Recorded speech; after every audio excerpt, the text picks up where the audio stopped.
You know the name Doug Poppa? Yes, I do. God bless Doug Poppa, an honest cop. I was elated, of course, but then as he testified, I was somewhat concerned for him, because I knew that they were probably going to crucify that man. The top cop who put his badge on the line for justice. One man who confronted truth and consequences.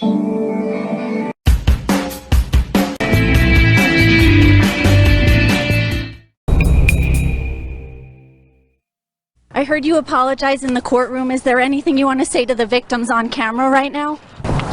We have no comment at this time. We did all our talking in court. Mr. Rashid expressed his remorsefulness and accepted responsibility, and he is ready to do what the judge said and go back and make people happy with his music.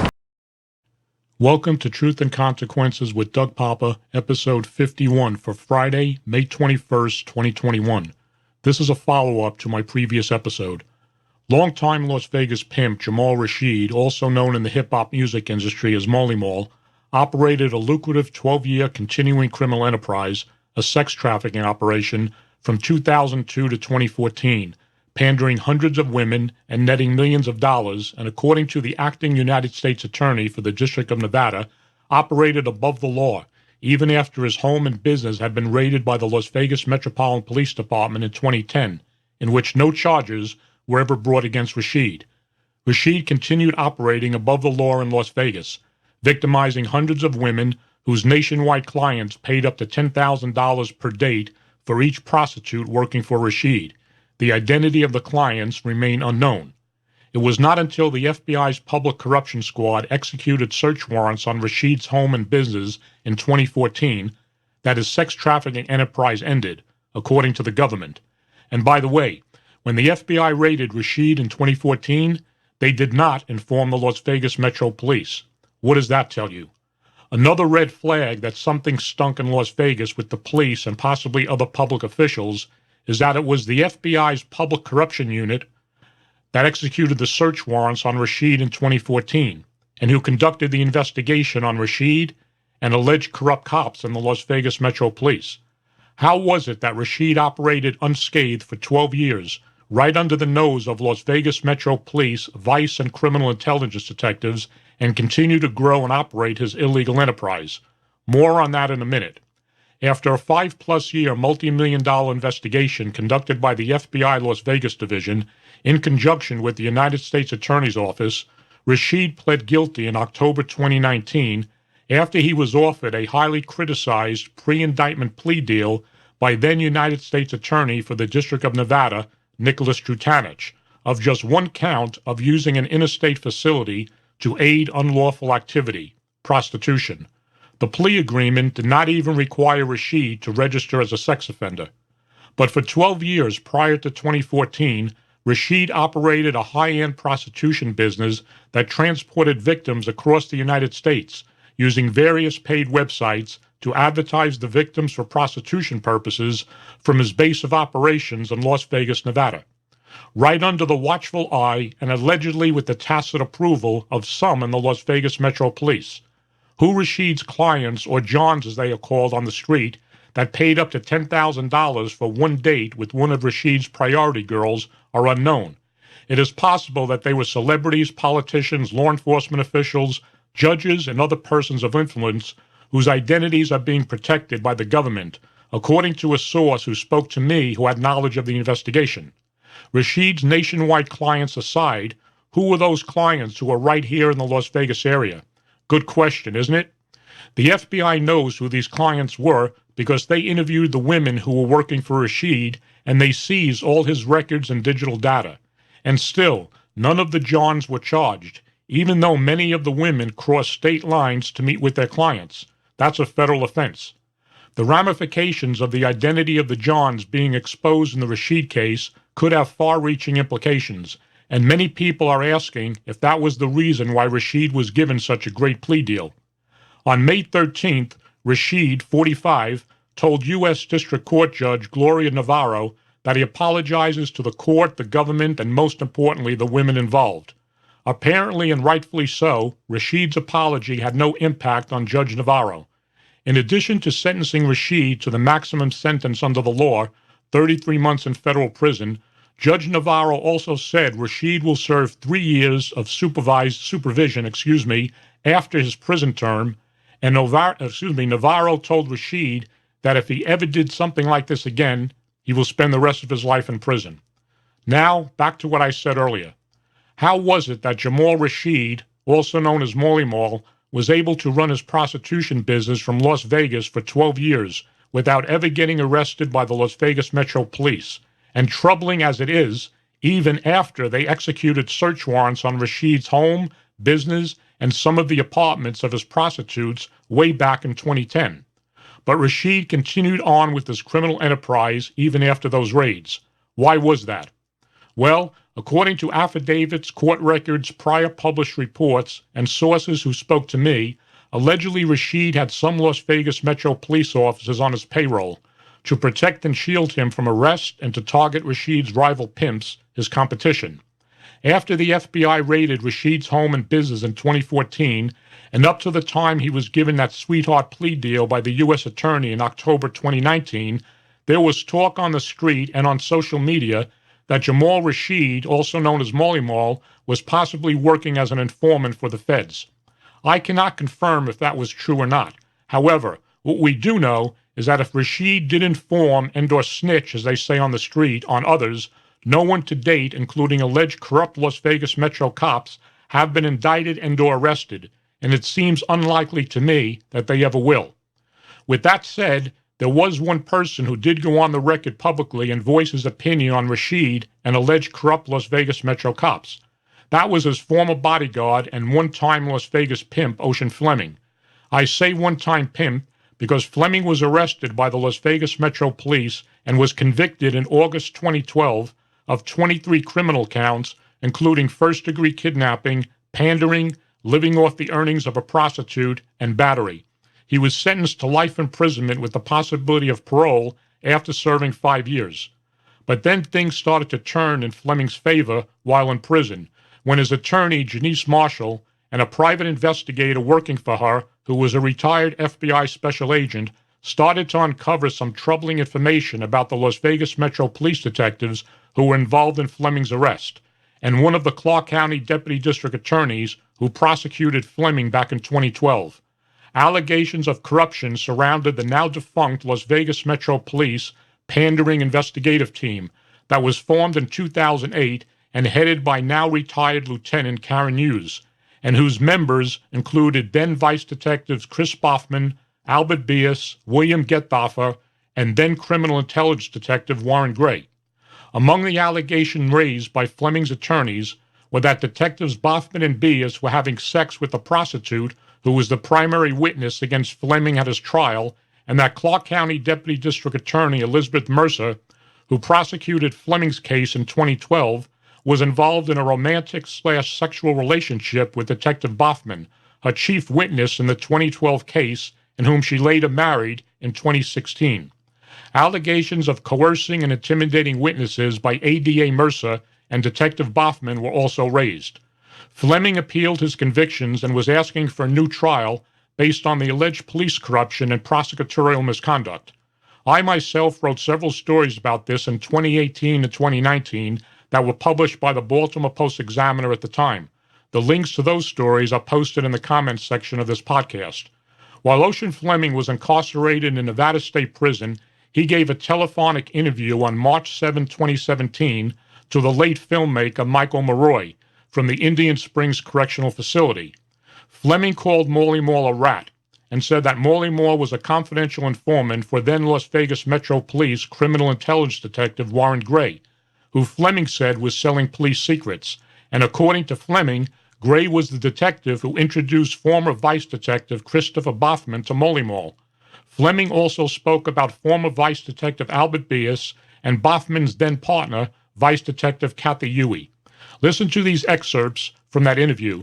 The link to the entire interview with the late Michael Maroy is also in the comments section of this podcast.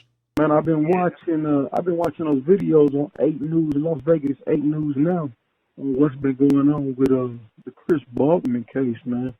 So I just been wanting to figure out what's your take on a lot of that stuff, bro. Man, it's one of those situations, right, man. I like to liken it to the Rampart scandal. You know, with all them cookie cops back in the day in L.A., it's something of that magnitude. On the simple fact, see, what we got here, we got a rogue cop, man, a real crooked cop. Here's an individual portraying around here with his badge, homie, like he wants this community to look at him as like it's Lord and Savior. Like he wanna be recognized as somebody like I want to say like God sent to save. No, that's exactly what he said. He said he was sent by God, like he's the ultimate good guy. Exactly, but see, that's far from the case. What he really is, though, he is what's the best way to describe it? The character that Denzel Washington was playing in Training Day. Remember the movie Training Day? Right. Yeah. That's exactly who this dude is, man. You feel me? I mean, he's running around here. He's engaged in sexual relationships with prostitutes, bro. You feel me? And at the same time, these are the same prostitutes he's sworn to protect and serve, though. And you have the sexual relationships with them. They falling in love with you. But this is the killer, though. Just take my situation for instance, homie. And I ain't no egotistical individual to where we start talking about something I'm always bringing back to me. No, but just take my situation for instance. You got a cop, homie, involved in a sexual relationship with one of the victims. Then he's involved in a sexual relationship at the same time with the prosecutor. Not to mention at this time, homie, you married, so you really committing. You really have an affair on your wife at the time, but you involved with a prostitute and you involved with the prosecutor Liz Mercer of the case. It's nowhere in the world I'm supposed to be sitting here with a 16 in life, bro. I'm on Lifers Road. This whole block right here is life. I'm talking about we got murderers, we got child molesters, we got rapers. Oh, I got more time than everybody on this block, and can't nobody explain to me how this didn't happen. How am I right here, homie? I ain't killed nobody, I ain't raped nobody, and I ain't molesting no kids. But let me ask you this. Has the FBI tried to contact you at any point yet? Yeah. Then they came up here and we didn't chop it. Because, see, they was coming to see who my lawyer was. And at the time, I ain't have one.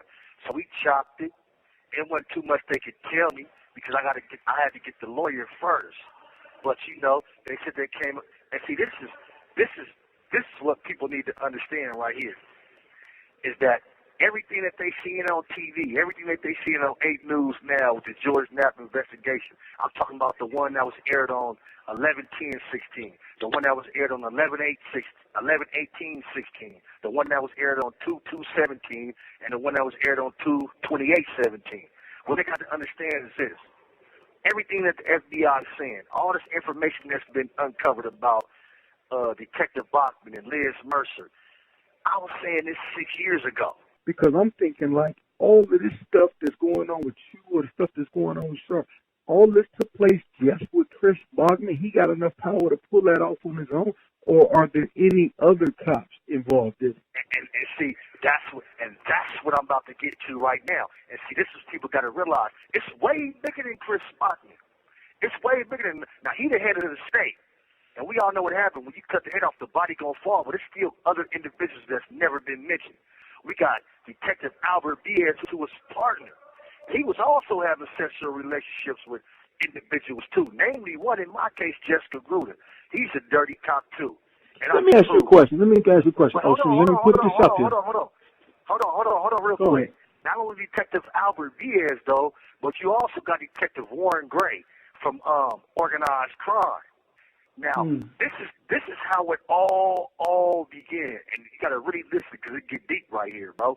What I'm telling you, you got Detective Gray from Organized Crime, and this is where the link come in. We got this fool running around here, Molly Mall, and we all know who Molly Mall is. You know, me and him was like brothers, bro. We ate together, we slept together. I was just about to say, I thought that was your man. Yeah, he is, bro. Well, he was, but you got to understand something. Okay, this is how it all went down. Once I got arrested, okay, one of the victims against me was April, okay? Now, trip off this. Once I get arrested, Detective Boffman gets a hold of April. Now, what he is aligned with Molly Mall. They friends. Remember on the first one by George Knapp on 11/10/16, they reported that Detective Boffman's daughter calls him Uncle J. Now, it's nowhere in the world that the detective's daughter would call you Uncle J unless y'all was close. Now, I'm going to get back to that. But this is what happened. Detective Boffman got his hands on April. He takes her to Jamal, okay, who then hooks her up at his service. Now she working. I'm out the way. They're sharing her. I'm out the way. They move her to New York, whatever the case may be. I don't know. But this is what I'm saying right here. All that was in play. They fly her back out here 2 days before my trial, and boom, she testifies. So this is how it goes. We got Molly Mall, who met Detective Boffman through Detective Warren Gray, who works at Metro's Organized Crime. Now, he crooked as a motherfucker, too. This fool was selling motherfucking, well, I don't want to cuss on your podcast, bro, but this individual was selling department secrets, bro, for money. You feel me? And this is how it goes down. Molly Mall, bro, nobody knows this. All these rappers, everybody's still hanging with this fool, and don't nobody know, and I'm exposing him, he's a rat. Point blank, period. The boy's a rat, man. He's been a confidential informant for Detective Warren Gray since 2008, bro. A lot of people been getting busted around here. It's been because of this fool right here, running his mouth to these people, and that's where the link come in. You feel what I'm saying? And that's how Warren Gray is the one that introduced him to Detective Boffman. He in with him. He in with the in crowd. If you think about ladies and gentlemen, in case you didn't know, this is the voice of Ocean Fleming. I call you from Indian Springs, homie. Indian Springs. I'm talking about in the penitentiary. This ain't no county jail. But see, this is what I'm trying to tell you right here, though.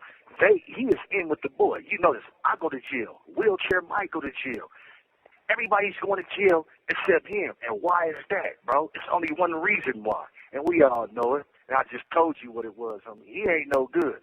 Straight up. And that's just the way it is. Why you think the FBI investigation was no longer with Metro's investigation? They separated because they figured it out. Somebody's telling this fool, we all on him. And he always getting away. When I made these allegations, everybody busting to the side. All this time later, they land on the FBI desk, and he take it to heart. He looked into it, and boom, there you go. He blew the roof off it. You feel me? Now, I never made the Molly Mall connection as far as with Detective Warren Gray and all that. I never made that connection. That was too deep for me to make. But yeah, and at one point, I remember you speaking, like, vouching for Molly Mall. Like, that shit, I think you was giving him the voucher. You know what I mean? Like, no, he's cool. Because, that's my man. Because that's the love I have for him. And that's what hurt the most, bro. That's the love I have for him. And that's what hurt the most.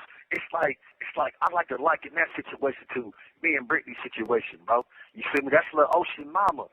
And me and Maul's situation, I liken them two situations. Homie, it don't matter what you do.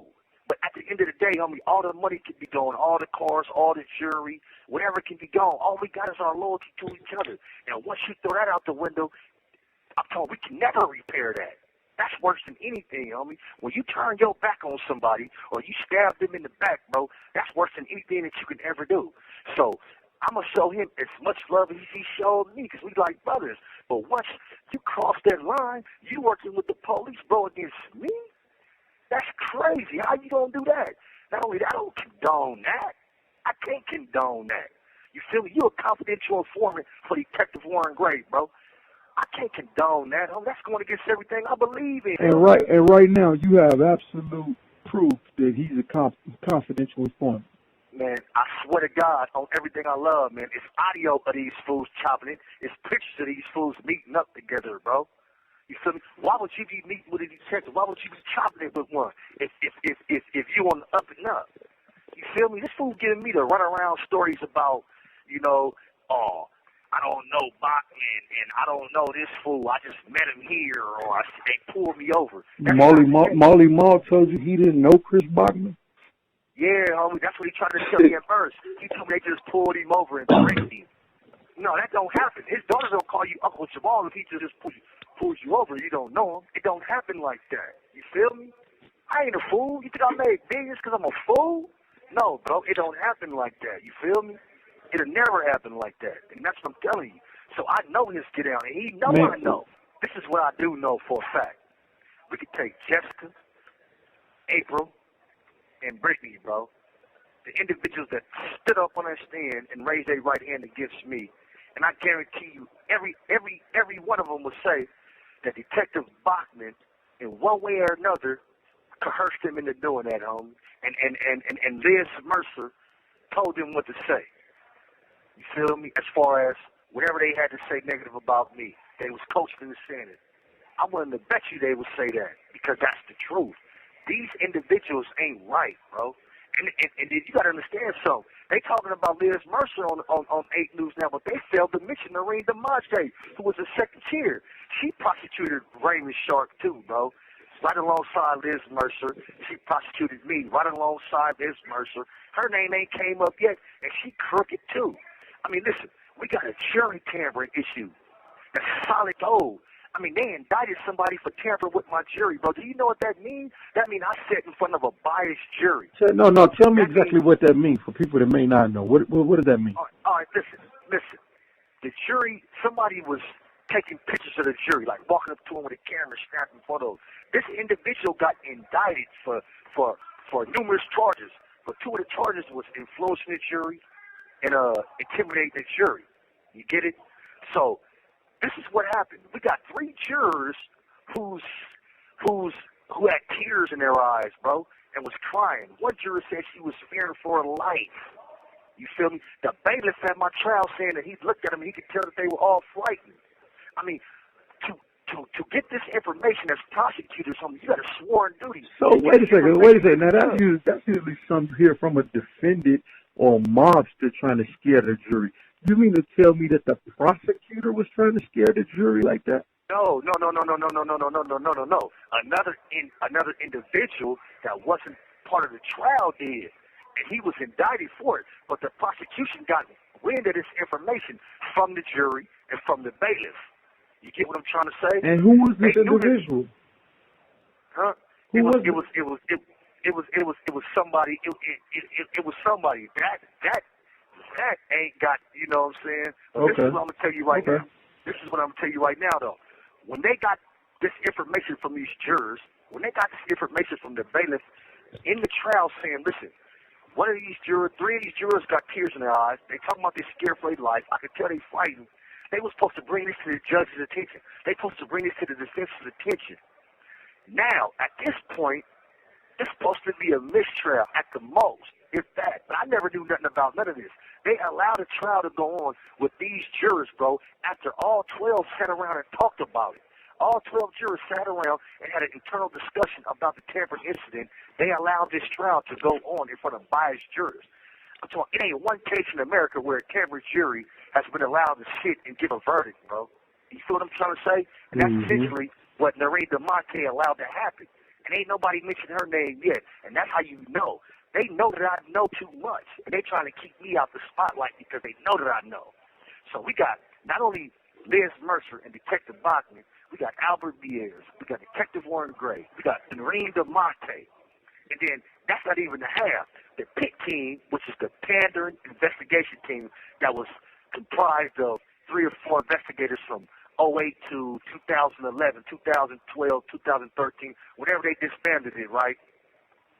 You got another officer on there by the name of Catherine Yu, who's never been mentioned. She's still working there, but I don't know if she's crooked or not. I'm not even going to sit here and lie. But this is what I'm going to tell you. About a month ago, bro, they arrested Tyreek. He was on the news crying. They showed pictures of Angelina on there, beat all up. Okay, he was arrested by an officer named Catherine Yu, who was Detective Christopher Bachman's partner for 5 years, bro.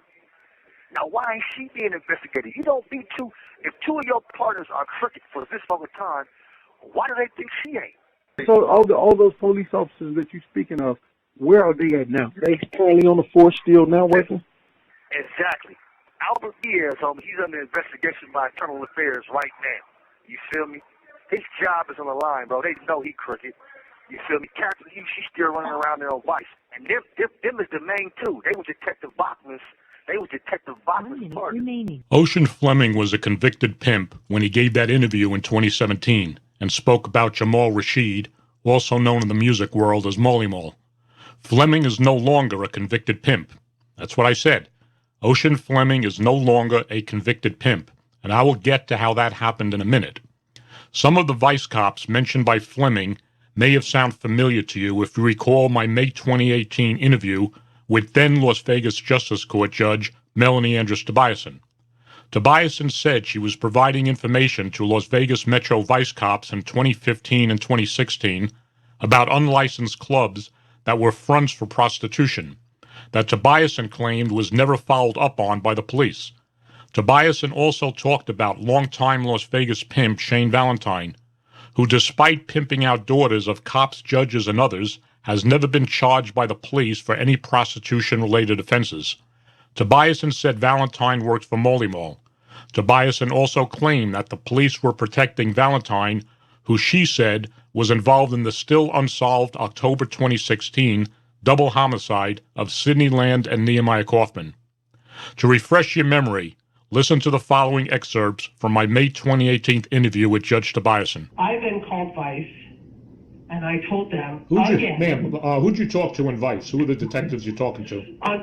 The majority of the time I spoke to Detectives Bluth and Biaz. That would be Kelly Bluth and Al Biaz.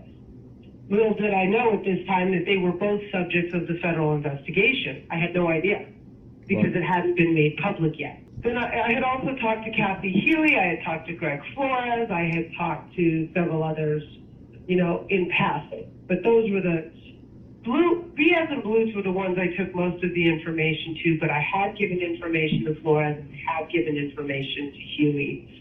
I also had talked to a detective by the name of Van Cleef. So at this time I call Bluth and Biaz again, and I tell them that he was in court, and as soon as he left my court, he started contacting my daughter. I go, I don't understand why you guys won't do anything. It was now going on a year that I had been calling Vice, and that they had done zero. Absolutely nothing. Can you phonetically spell the names of as best you can, of the vice cops you spoke to? I know Al Bias is B-E-A-S, but who were the others? That's correct. Kelly Bluth is Kelly B-L-U-T-H. He is a man. His wife is a prostitute. She's a DA. Her name's Jacqueline Bluth.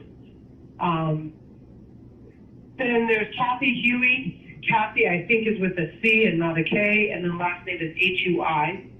Gregory Flores, F-L-O-R-E-S. Greg Flores is one of the most corrupt individuals I've ever had the displeasure of learning about. Then there was a Van Cleef, and I'm sorry I don't know his first name. It's V-A-N-C-L-E-E-F. I spent a year trying to get that, to do some sort of independent investigation and shut these places down. I had given them, Shane Valentine was associated with a place called Milk Money, which is the same kind of thing as Top Notch. It's like a front. They use all these clothing stores in strip malls and at area malls that look like clothing stores from the front, but they're actually unlicensed clubs, and they're all over town. Milk Money is, from my understanding, from talking to people in the industry, is owned and run by Molly Mall. That should explain some things to you, because Shane Valentine was associated with Milk Money. Molly Mall's people, in other words, pimps that worked under Molly Mall's permission, were pretty much untouchable, just like Ocean Fleming and Raymond Sharp said. So, which explains why they never ever went after Shane Valentine. How do you spell the last name? How do you spell the last name again? B-L-U-T-H. Bluth. Bluth. Okay. All right. So that following Sunday, coincidentally, I was at the jail doing something else. And I run into Al Biaz working overtime at the jail. And I was not nice. And I walked up to him and I said, I have a question. I said, how come you guys keep fucking blowing me off? I go, I've been bringing you information on these guys trying to pimp out underage girls. I go, which is your big, talking point on the news. And I said, for over a year now. And I go, you guys have just completely blown me off for over a year. You've done nothing. You haven't investigated anything I've told you. You haven't made any effort to independently investigate or verify any of the information I've given you. And now you got a dead person at a place that I told you about over a year ago that was an unlicensed club. I go, I don't understand. And he goes, I don't know what you're talking about. He goes, oh. And I go, I talked to Blue on Monday. I go, he was supposed to come to my office, and once again, no call, no show. So he said, we'll come to your office next week. So the following week, which would have been the first week of October 2016, they come to my office. Al Diaz, Kelly Bluth, and Greg Flores. And I give them information on a girl. The same girl I told you about earlier, whose dad was a police officer who was friends with my daughter. Okay. I give them her name, her dad's name, all of her information, and again, I give them Shane's information, where he lives, what his story is. Who was the name, ma'am? Who was the name of the cop whose daughter was being pimped out? His name is Ty Bowden, Bowden.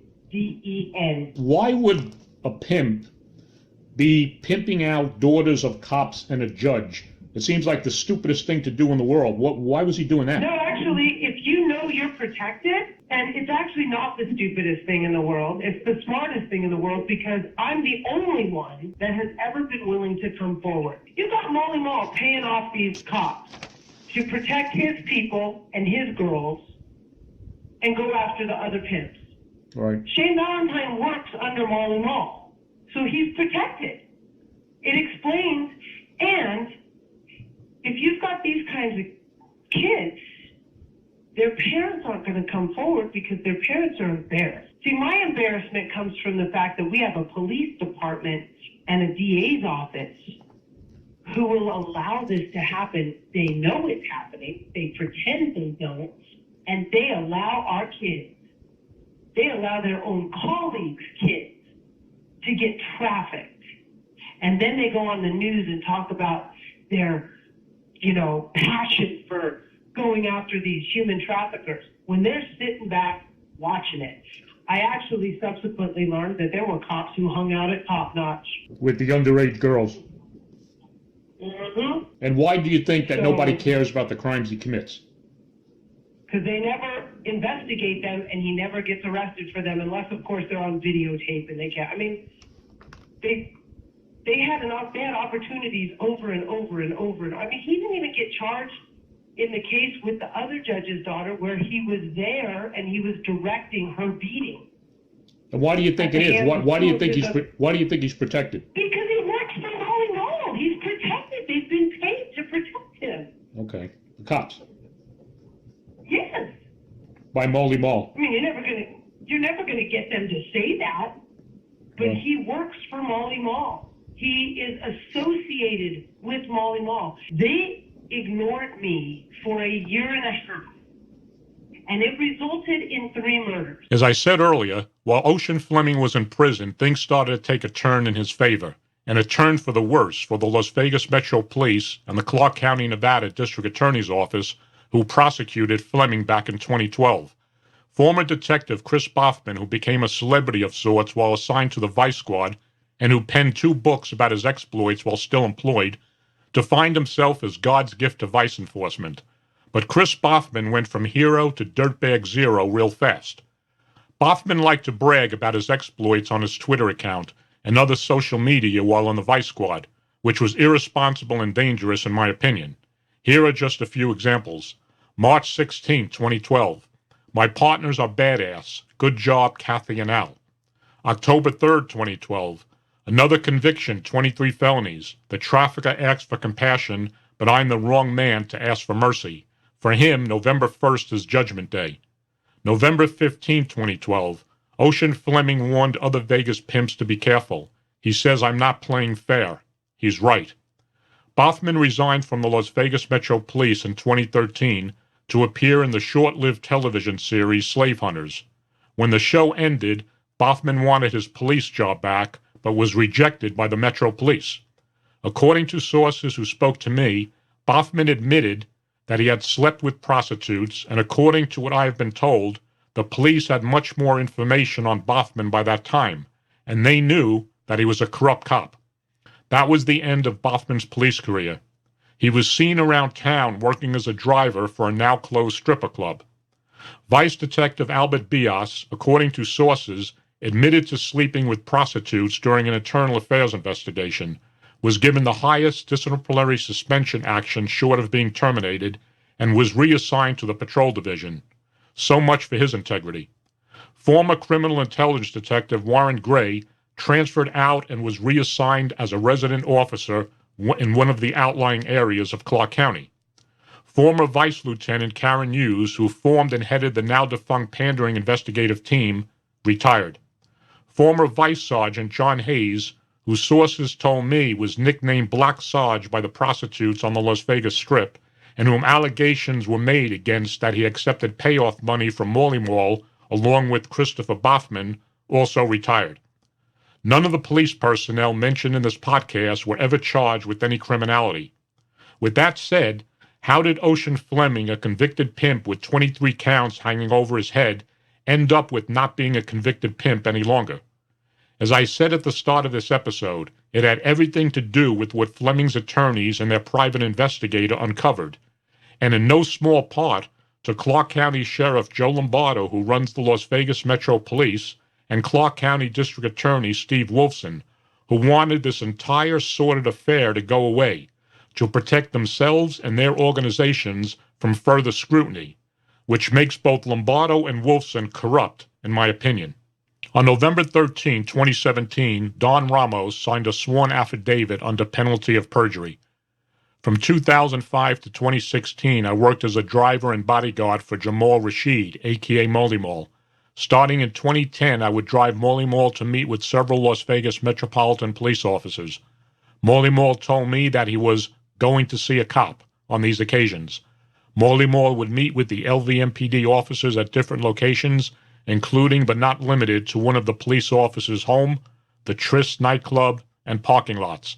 Prior to meeting with the police officers, Molly Mall would instruct me to take out cash from Molly Mall's home or business, VIP escort services, or ask me for money that I had on my person. Molly Mall would then take the cash with him when he met with the police officers and would return from the meetings without the cash. On some occasions, the police officers would simply climb into the back seat of Molly Mall's Maybach while I was sitting in the driver's seat in order to receive the cash payments. Although the amount Molly Mall paid to the police officers varied, I was aware that at least one monthly payment to the police officers was $10,000. Molly Mall's personal assistant and business manager, Jennifer Paoni, told me that Molly Mall was conspiring with the police officers to set up Ocean Fleming to be arrested. Following Fleming's arrest, Jennifer Paoni stated to me, quote, "I told you so." Upon information and belief, Molly Mall provided information to the police officers about Ocean Fleming for the purpose of setting up Ocean Fleming on criminal charges, including but not limited to providing the names and information about women with whom Ocean Fleming was involved with for the police officers to contact. I was aware of at least 3 police officers that Molly Mall met with and gave cash payments to. Quote, Jesse, unquote, quote, Black Sarge, unquote, and Detective Christopher Boffman. I saw Detective Boffman visit Molly Mall's home on Oquendo Road in Las Vegas numerous times, even bringing his teenage daughter to hang out with the rappers and prostitutes who socialize in the home recording studio. Detective Boffman would leave his daughter in the recording studio while he went into the main house with Molly Mall. While in the main house, Detective Boffman would engage in sexual relationships with certain prostitutes working for Molly Mall, including but not limited to Star and Savannah. Molly Mall told me that he helped Detective Boffman with the Boffman books relating to pandering and prostitution, and that he helped Boffman get his books published. Molly Mall kept numerous copies of Detective Boffman's books at the Oquendo house. The books were stacked on a mirrored serving tray that sat atop a round ottoman in Molly Mall's bedroom. Upon information and belief, Molly Mall sent one of the women Ocean Fleming was involved with, April Millard, to work for Molly Mall's New York and New Jersey escort services after Ocean Fleming was arrested. Days before Ocean Fleming's trial, Molly Mall sent me to pick up April Millard from the airport and bring her to Molly Mall's home, where April Millard spent the night with Molly Mall. The next day, at approximately 4:00 p.m., I drove April Millard to Molly Mall's residence at the Palms Place. I later learned that Molly Mall had brought April Millard back to Las Vegas to testify against Ocean Fleming at his trial. In 2010, at approximately 8 o'clock a.m., LVMPD raided Molly Mall's Oquendo house as well as Molly Mall's business, VIP Escort Services. I was not present at the time of the raid, having left the Oquendo house sometime before 8 o'clock a.m. I left work that morning because Molly Mall had unexpectedly, unusually, and abruptly left the Oquendo house without having me drive him after receiving a phone call. Molly Mall refused to tell me where he was going after Molly Mall had received a phone call. Due to Molly Mall's strange behavior and refusal to talk to me, I got mad at Molly Mall and went home. Earlier on the morning of that raid of the Oquendo house, I had transported money from Molly Mall's office to the Oquendo house safe, an amount totaling approximately $100,000. At the time of the raid, the $100,000 would have been in the safe at Molly Mall's Oquendo house. Molly Mall told me that the LVMPD had raided the property and that the money and guns had been confiscated. LVMPD also confiscated computers from Molly Mall's house during the 2010 raid. Located on the computers were records about Molly Mall's prostitution business, including but not limited to call sheets for the prostitutes who worked at the VIP Escort Services. Due to the complex nature of the financial agreements with each of the prostitutes, the computers contained spreadsheets of the different splits. Upon information and belief, those computers were never returned to Molly Mall. On October 29, 2016, April Millard signed a sworn affidavit under penalty of perjury. Excerpts are as follows. On October 29, 2016, I signed an affidavit admitting that my testimony in August 2012 against Ocean Fleming was false, that I was coerced by Detective Boffman and Assistant District Attorney Liz Mercer. Ocean Fleming never held me against my will, never dragged me by my hair, nor did he beat me with the belt. Ocean Fleming also did not strangle me or pistol whip me. I was previously interviewed by the FBI and advised the special agents that I lied when I testified at Ocean's trial. I lied when I testified because Detective Boffman repeatedly threatened to put me in jail if I did not testify as he told me to, and because Detective Boffman had me convinced that Ocean was going to hurt me. Detective Boffman told me that Ocean had put out 3 hits against my life, and showed me numerous photographs of body parts of women who had horrible injuries. Detective Boffman convinced me that Ocean had beat up the women and that Ocean would hurt me as well. I believed Detective Boffman because he was a police officer and I was a 19-year-old working prostitute who was addicted to cocaine. In 2011, I reluctantly met with Detective Boffman at his insistence in order to get him to stop harassing my mother, Lisa Millard. His constant phone calls were causing stress to my mother. I met Detective Boffman at the Applebee's restaurant in Henderson. After Detective Boffman confirmed that I was April Millard, Detective Boffman told me that I, quote, look sexy. I had never met Detective Boffman until that day. I found his comment inappropriate and disturbing. Detective Al Bias and Assistant District Attorney Liz Mercer then arrived, and the 4 of us sat at a booth. Detective Boffman paid for my lemon drop margarita and the meal that I ordered. Detective Boffman brought a large file with him to Applebee's, telling me that it was Metro's file on Ocean Fleming. Detective Boffman told me that Ocean was going to prison, but that I was the, quote, key to putting Ocean away for life. Both Detective Boffman and D.A. Mercer told me to exaggerate everything that had happened between me and Ocean, and that the worse that I could make things sound, the longer Ocean would be put away and the safer I would be. Detective Boffman repeatedly told me that my life was in danger if I did not testify against Ocean.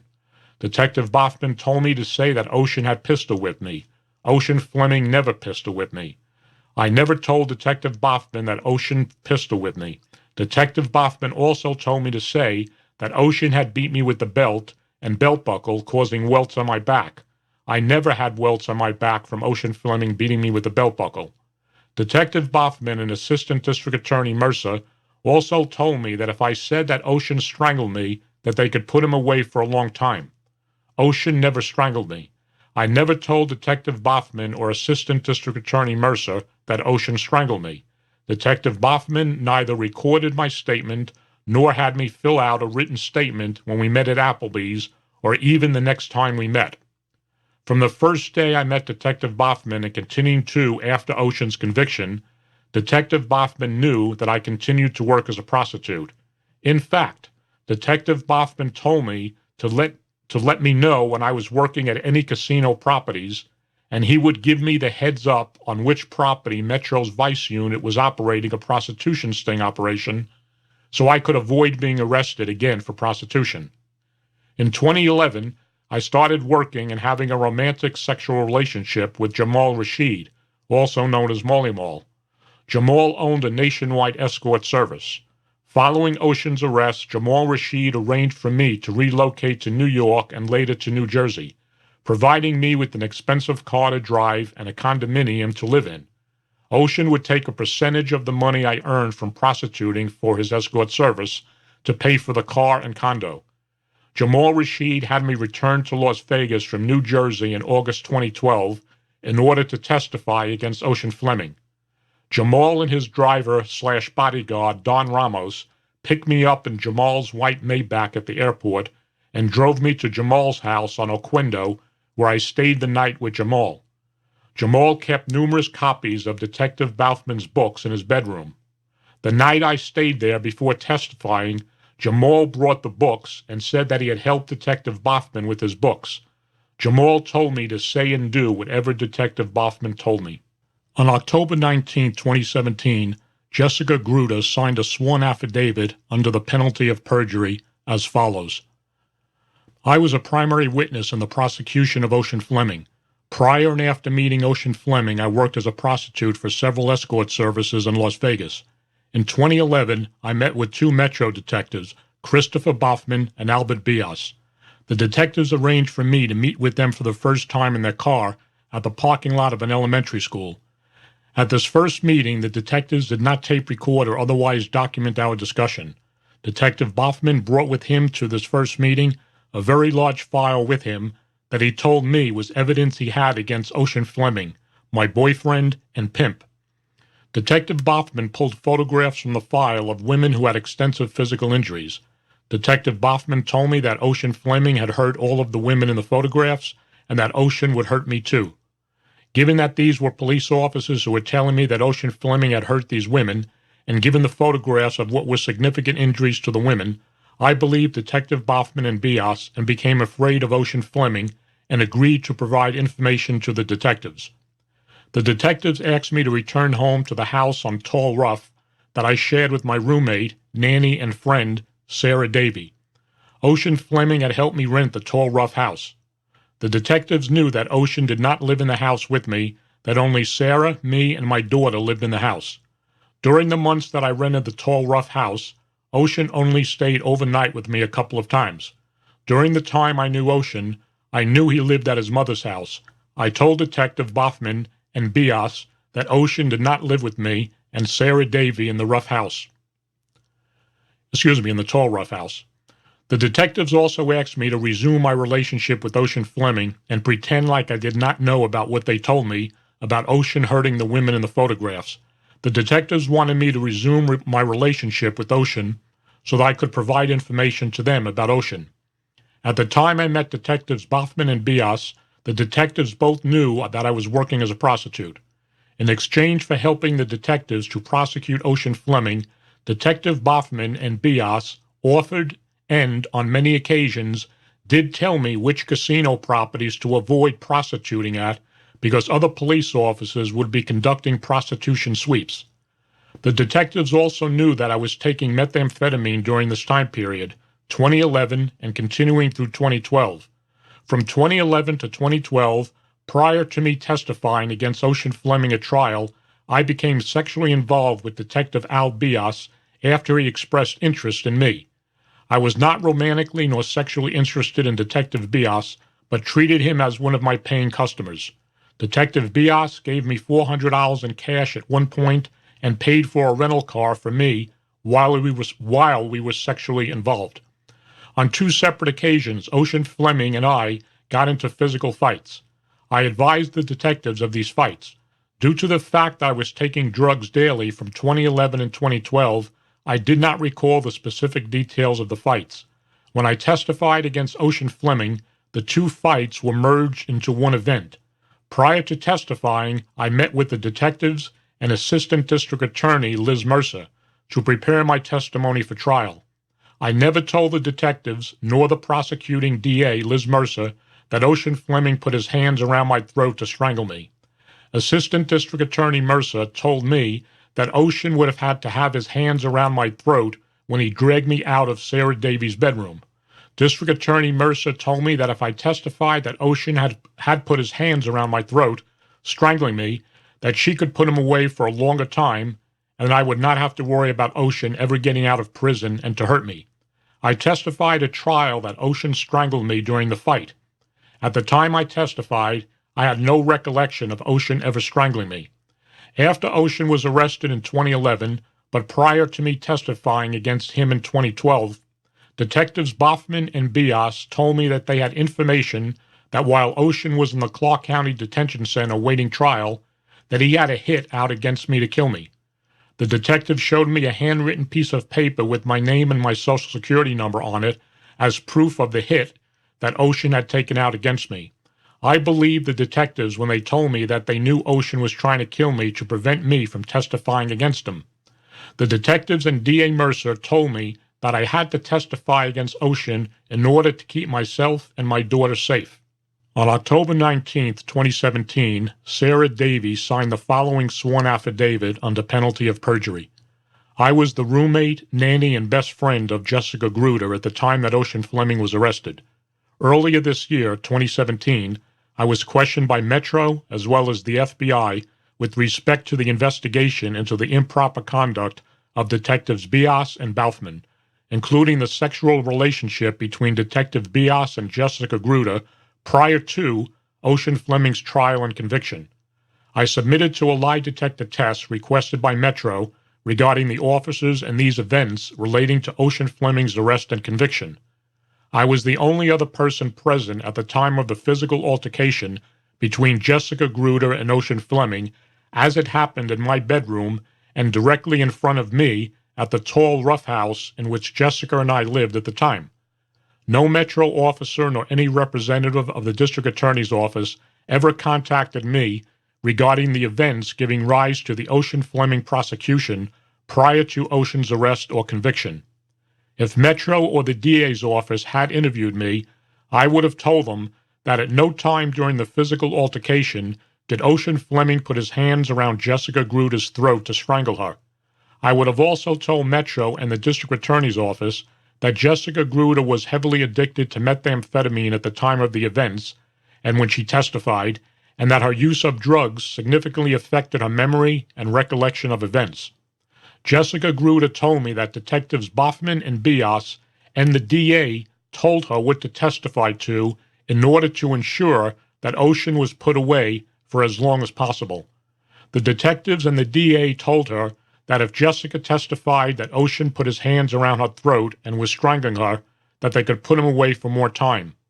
As the only eyewitness to the physical altercation between Jessica and Ocean, I know that Ocean did not place his hand around Jessica's throat and was not strangling Jessica. Jessica told me that she testified as the DA and detectives requested, even though she could not remember the actual details of the physical altercation. Jessica told me the detectives showed her a huge file that the detectives represented was evidence their case against Ocean Fleming, including photographs of women with significant injuries that the detectives stated that Ocean caused. The detectives also told Jessica that there was a video on YouTube of a woman being injured by Ocean and that Ocean had taken a hit against Jessica while he was in jail before his trial. Jessica and I later searched repeatedly for this YouTube video, but no such video exists. I know what some of you may be thinking. Since April Millard and Jessica Gruder admitted to committing perjury during Ocean Fleming's trial in 2012 and in effect destroyed their credibility, then why should they be believed when they signed those sworn affidavits under penalty of perjury in 2017? That is a valid and acceptable argument to make. I asked myself that very same question years ago when I started my research for the stories I wrote. There also was talk that maybe Ocean Fleming orchestrated and paid off those who signed those affidavits in an attempt to bolster his claims for a new trial. Again, that's a plausible scenario. But hold those thoughts for a minute, because in 2017, a series of events occurred that led me to discount what I just described. Before I go any further, I will say this. The criminal justice system in its true form, if that even exists anymore, and that includes the police, prosecutors, and judges, is to see that the truth is uncovered no matter where it leads, to ensure that when a person is charged with a crime, that it is valid and based on a just investigation, and that the defendant receives a fair trial in court. It is not the job of a prosecutor to convict. It's the job of a prosecutor to get to the truth. That's it. Now, in summary, here's what happened. To learn more, read the links to the stories in the comments section of this video. In 2017, Ocean Fleming appealed his convictions, asking for a new trial based on alleged police corruption involving some members of the Las Vegas Metropolitan Police Department and prosecutorial misconduct by Assistant Clark County District Attorney Elizabeth Mercer, who prosecuted his case.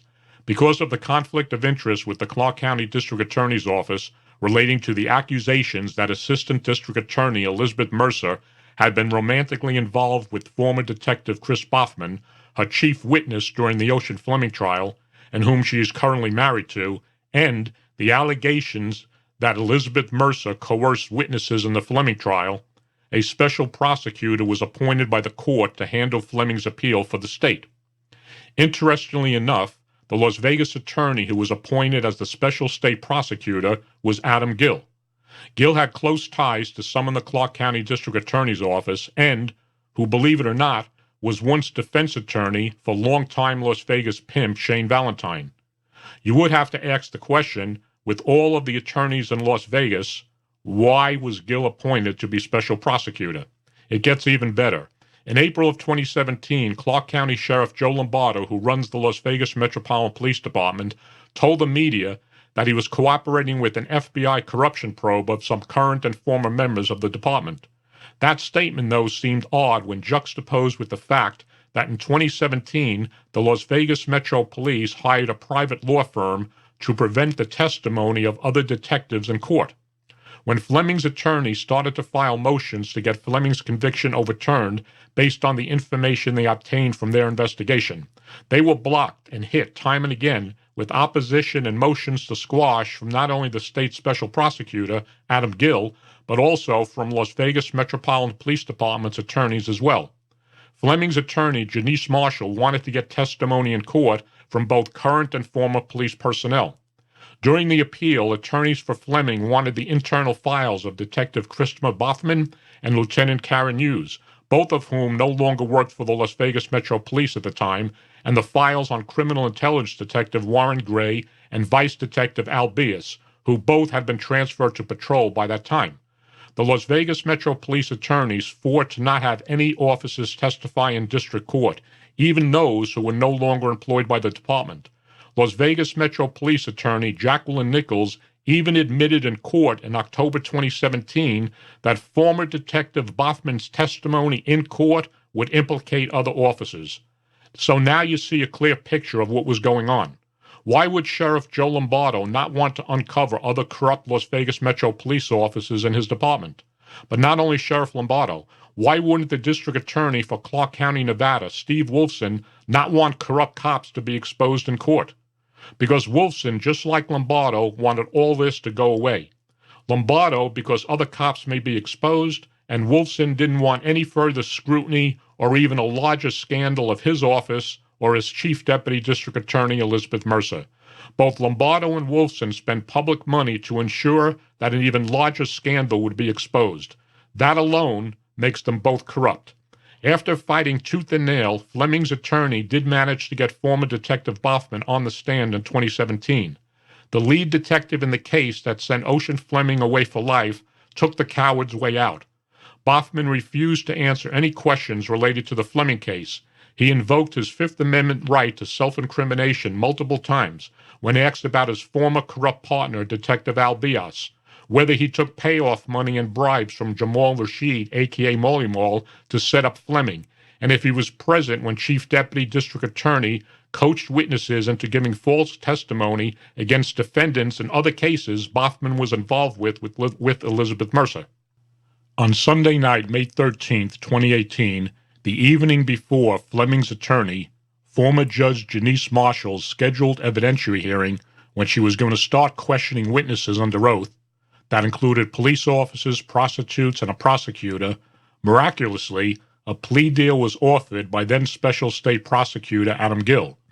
Fleming accepted the plea deal based on a renegotiation of his charges. As part of the plea deal, 20 criminal counts were dismissed, and Fleming pleaded guilty on Monday, May 14, 2018, to 3 counts, first-degree kidnapping and 2 counts of assault with a deadly weapon.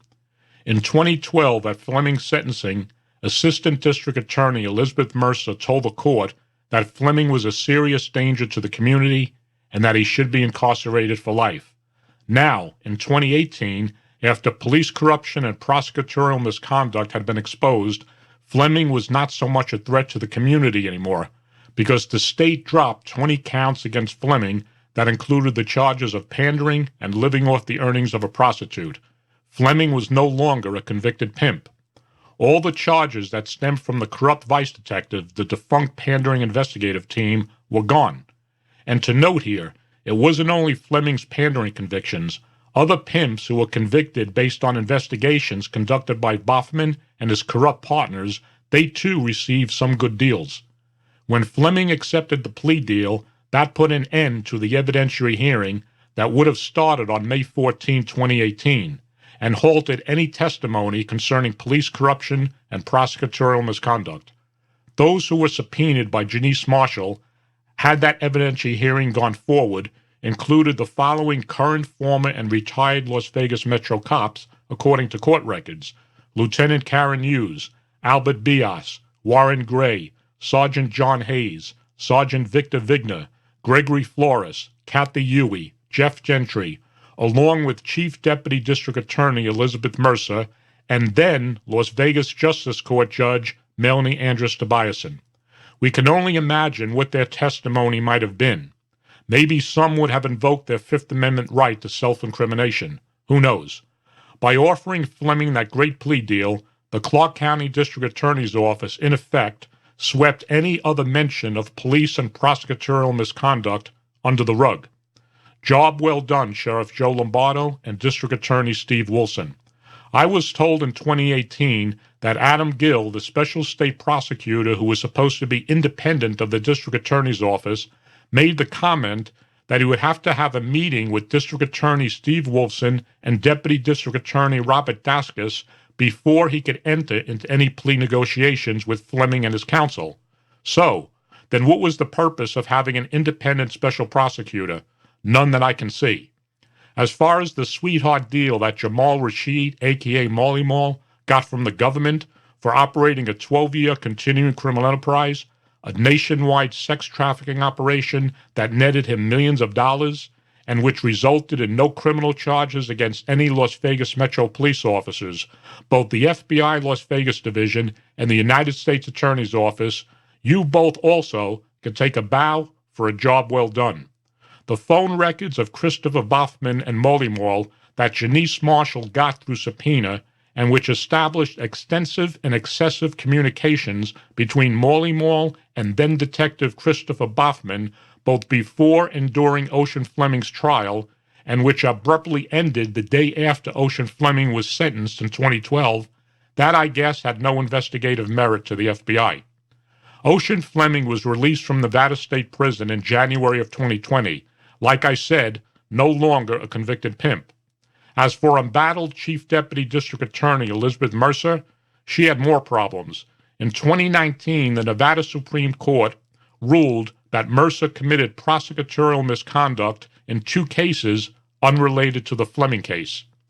In May 2018, I received information that District Attorney Steve Wilson had made contact with the U.S. Attorney's Office for the District of Nevada and attempted to influence the investigation of the police corruption probe by having it limited to Christopher Boffman.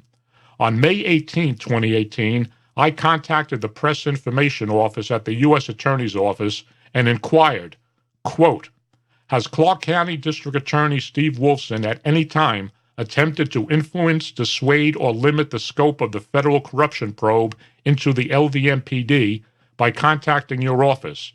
Has Wolfson's intervention hindered federal indictments being issued for the subjects of the LVMPD corruption probe? I never received a reply. The FBI Las Vegas Division's Public Integrity Squad that was conducting the corruption probe into the Las Vegas Metro Police in conjunction with the U.S. Attorney's Office resulted in no officers being charged. A main target, no doubt, was former Detective Christopher Boffman. Boffman married Chief Deputy District Attorney Elizabeth Mercer in 2016 and allegedly had been involved romantically and sexually with her going back to at least 2012 during Ocean Fleming's trial and probably before that. Elizabeth Mercer's best friend, according to multiple sources who spoke to me, is Christina Silva. For the record, Christina Silva from January 2011 to April 2019 was employed by the U.S. Department of Justice at the United States Attorney's Office for the District of Nevada as a Deputy Chief Assistant United States Attorney and then as Chief of the Criminal Division until her departure in April of 2019 when she was appointed by Nevada Governor Steve Sisolak as a judge to the 8th Judicial District, which covers Clark County and Las Vegas. I don't know if there was any impropriety there, but the fact that the FBI was working in conjunction with the Criminal Division of the U.S. Attorney's Office, to which Christina Silva was in charge of, while her best friend's husband was under federal investigation, is just a little bit troubling to me.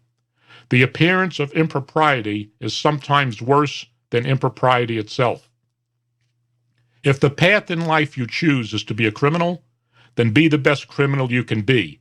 And if you get caught, then it's on you. There will always be good cops to go after criminals. That is never going to change because there is always going to be bad guys.